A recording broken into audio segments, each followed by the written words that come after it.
Bienvenue dans cette nouvelle édition de l'Africa Tonight. Au sommaire, immersion au sein de l'organisation des Premières Dames d'Afrique contre le VIH-Sida. Réunies en marge du sommet de l'Union africaine, ces épouses de chefs d'État ont fait un bilan des actions menées depuis 12 ans. Information et répression, c'est ce que préconisent les autorités béninoises pour lutter contre la cybercriminalité. Entre 2011 et 2012, plus de 420 plaintes ont été enregistrées. Et puis, le Nigeria encourage la préférence nationale dans le commerce des automobiles. Le gouvernement veut faire appliquer une taxe supplémentaire sur les véhicules importés, une nouvelle mesure qui déplaît fortement aux concessionnaires. La 13e assemblée de l'Organisation des Premières Dames d'Afrique contre le VIH-Sida s'est tenue en marge du 23e sommet de l'Union africaine. Les épouses des chefs d'État se sont mobilisées afin de prendre des résolutions pour lutter contre la maladie, mais pas seulement. Un engagement politique qui démontre l'engagement de plus en plus croissant de ces premières dames dans les organisations caritatives. Reportage de notre correspondant en Guinée équatoriale, Serge Kofi. En Afrique, on estime à près de 3000 ONG et institutions qui agissent pour l'amélioration des conditions de vie des populations. Du simple citoyen à d'illustres personnalités, ils sont nombreux à s'engager pour l'amélioration de la qualité de vie de leurs concitoyens. Parmi ces acteurs, les premières dames. Épouses de chefs d'État, elles se veulent surtout des modèles du monde citoyen en marge des effluves du pouvoir. Organisées au sein de l'OBDAS, l'Organisation des Premières Dames d'Afrique contre le VIH-Sida, elles sont la garantie d'actions concrètes lors de leurs rencontres. L'OPDAS a été créé il y a 12 ans avec pour vocation d'être une plateforme ayant l'objectif commun de lutter contre le VIH-Sida dans les différentes régions de notre continent. Durant cette période, il y a eu plusieurs avancées connues dans chaque région et dans chaque pays. Mais nous devons adopter des décisions qui soient beaucoup plus dynamiques et solidaires.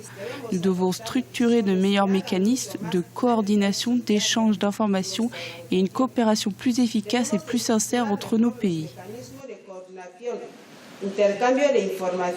Il s'agit de créer à travers un programme commun un réseau régional des groupes scolaires d'excellence avec l'ambition de devenir un réseau panafricain. Dans cette perspective, les Premières Dames pourraient faire une demande de soutien à l'Union africaine, car cette initiative s'inscrit en droite ligne des recommandations de l'article 13 de la Charte africaine de la jeunesse. Par cette démarche, les groupes scolaires d'excellence amorceront l'interconnexion des futurs leaders formés pour penser l'Afrique à travers une politique d'intégration. Plus de 100 000 personnes bénéficient au quotidien de ces actions de solidarité à travers le continent. Symbole de solidarité et disponibilité, l'action des Premières Dames du continent est de plus en plus accrue en ce qui concerne les bonnes œuvres et la promotion de la femme. Des efforts qui ne peuvent masquer certaines carences des actions publiques. La commission électorale nationale indépendante en pleine reformation au Togo. Le président de l'Assemblée nationale, Dama Dramani, a lancé un appel à candidature pour recruter 3 membres de partis politiques hors du Parlement et 3 autres issus de la société civile. Un remaniement destiné à s'adapter à la nouvelle composition de l'Assemblée nationale. Les partis intéressés ont jusqu'au 15 juillet 2014 pour présenter leur candidature. Le Bénin veut s'armer efficacement contre la cybercriminalité. Depuis 2005, les arnaques sur le net se sont multipliées. Une première réponse juridique a été donnée en 2011 sous forme de la loi sur la corruption. Mais ni la législation ni la création d'un office central de la répression n'a pu faire diminuer la fréquence de ces délits sur la toile. Reportage de notre correspondante au Bénin, Cherelie Ouattawema. De nouvelles armes pour lutter contre la cybercriminalité au Bénin. Escroquerie en ligne, blanchiment d'argent entre autres, les cybercriminels multiplient les modes opératoires pour arnaquer les populations. Entre 2011 et 2012, 421 plaintes ont été enregistrées, 53 personnes déférées grâce à l'intervention de la cellule de lutte contre la cybercriminalité. Ces actions ont été renforcées par un outil juridique, la loi portant lutte contre la corruption du 30 août 2011. Conscients de la portée négative de ce fléau social, les experts proposent de nouvelles pistes de solutions. L'essentiel, c'est de pouvoir sensibiliser la population sur le danger de l'Internet, surtout les jeunes ou bien les adolescents qui sont en même temps les victimes et les criminels. Par exemple, ce que je préconise pour les cybercafés qui sont dans les pays africains comme le Bénin, c'est l'affichage de posters et aussi de posters de dissuasion. Les questions relatives aux ressources financières et au renforcement du cadre juridique de la cybersécurité au Bénin représentent quelques obstacles à la lutte contre ce phénomène. Face à cette situation, Emploi sans frontières ONG invite les décideurs béninois à doter l'Office central de répression de la cybercriminalité des moyens nécessaires pour mener à bien sa mission. C'est un phénomène dont l'éradication, nous ne pensons pas, va passer uniquement par la répression. Il faut également nécessairement penser à d'autres formes d'éradication, telles que la prévention. L'aspect préventif, ça doit être beaucoup plus privilégié, puisque cela enrôle beaucoup de jeunes, et ça a forcément un effet très, très négatif et inquiétant sur le devenir de notre pays. En vue de renforcer son arsenal juridique dans ce domaine, le Bénin s'est doté depuis mai 2014 d'une loi sur les communications électroniques. Une stratégie nationale de cybersécurité est actuellement en cours d'élaboration pour garantir la confiance numérique. 6,3% de croissance en Afrique de l'Ouest, c'est la performance annoncée par Kadri Désiré Ouédraogo, le président de la commission de la CEDEAO, la communauté économique des États de l'Afrique de l'Ouest. L'occasion aussi pour le président de la commission de se féliciter des bons résultats enregistrés par la sous-région. Il a également salué le sacre du Nigeria devenu première économie africaine et l'adoption du tarif extérieur commun.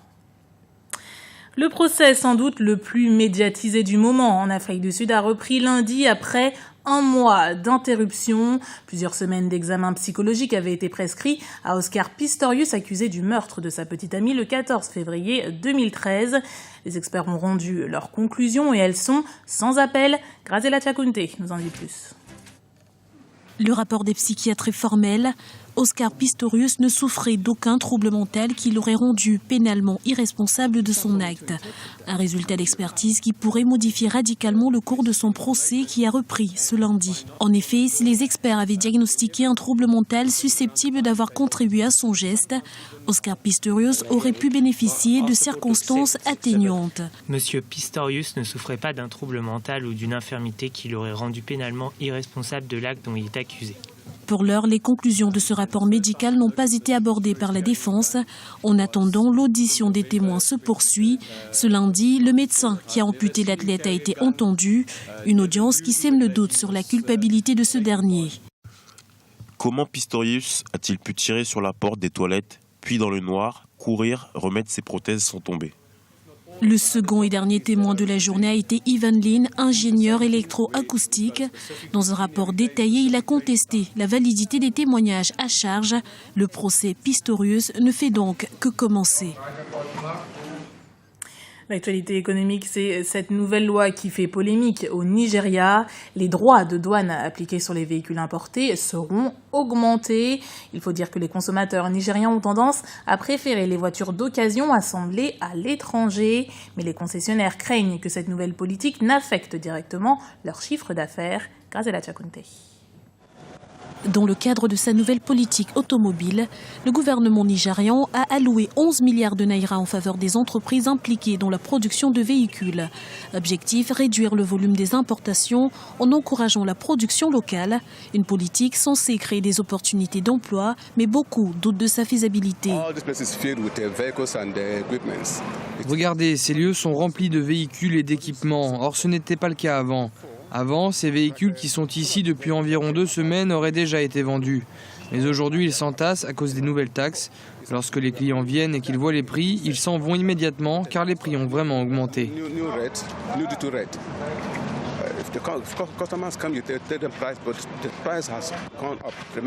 Cette mesure devra en outre permettre aux firmes de produire des véhicules abordables pour les Nigérians, mais aussi et surtout de réduire les coûts d'investissement et de production. Les fabricants bénéficieront en effet d'exonérations fiscales si l'assemblage des pièces est effectué localement. Si nous voulons développer la politique automobile, nous devons tout recommencer à zéro. Accorder des prêts aux fabricants de plaquettes de frein, disques et à ceux qui s'occupent du système hydraulique ou des tuyaux. Vous savez, Il y a plus de 2000 composants dans une voiture. Nous devrions commencer par encourager ceux qui peuvent produire la plupart de ces composants, puis avec le temps, si nous voulons faire de l'assemblage, ça sera à nous de négocier avec les grands constructeurs. Toyota va par exemple apporter le corps et le moteur, et ce sera à nous de fournir le reste. Ainsi, nous pourrons créer des emplois.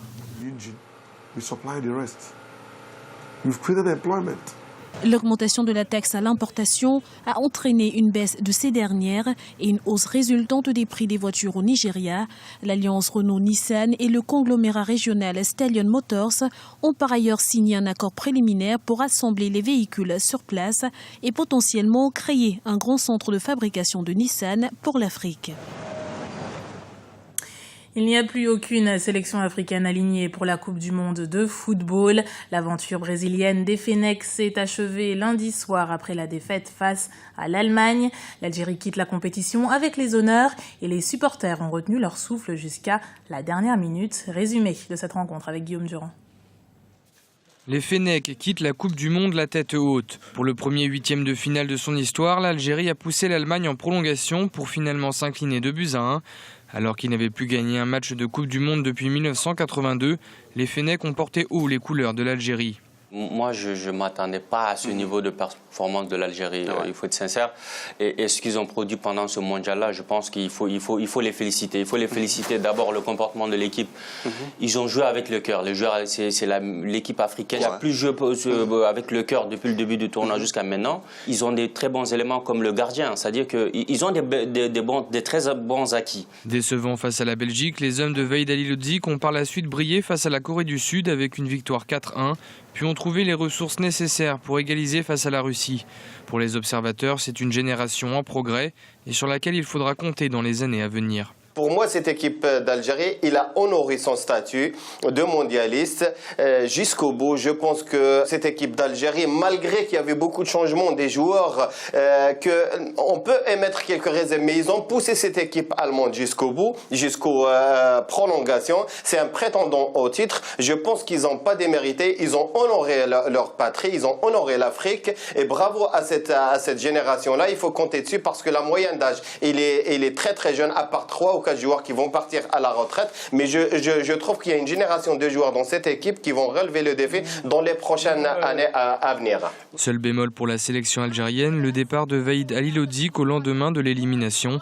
Le sélectionneur des Fennecs est pour les spécialistes l'un des principaux artisans de la bonne Coupe du Monde de l'Algérie. Il sera remplacé par Christian Gourcuff, l'ancien entraîneur de Lorient.